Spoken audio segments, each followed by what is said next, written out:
So, but Walter can probably answer that.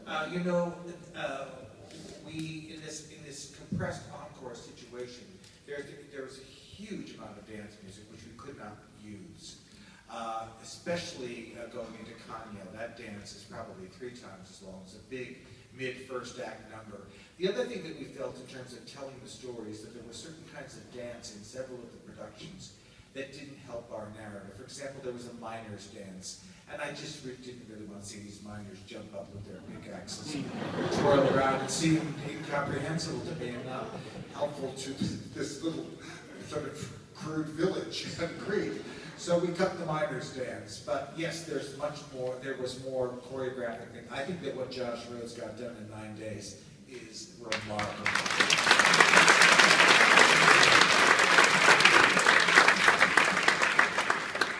The only thing I wanted to say is, what show did the New York Times see? Because this was fabulous.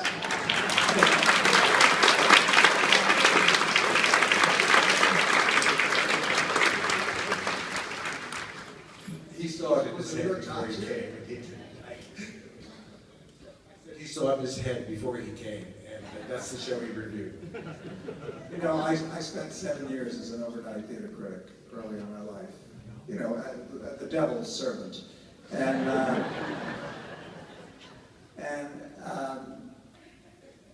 they do their job and we do our job. And, you know, they have their opinions and we are putting on our show for our audience. And what can I tell you? They make mistakes. Sometimes even we make mistakes. We really don't do this show or any show to make the New York Times happy. The New York Times has its own thing, and we have our own thing. We're encores. There's only one encores, and encores we must be. I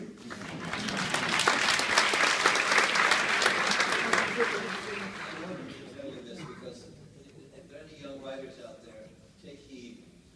When we were all very young, Kander and Ev and I, you could go in the golden age of Broadway, as we like to call it, to many, many, many producers. There were 10 or 12 of them who produced musicals almost exclusively and did them almost every year. So there were a number of them that were always willing to listen to new teams. And what would happen is you took the two guys to a producer's office and they played songs for him. They could be songs that were written on spec for plays that were not even going to be musicals, just to give an example of what they would do with theater music. So I took John and Fred to see the great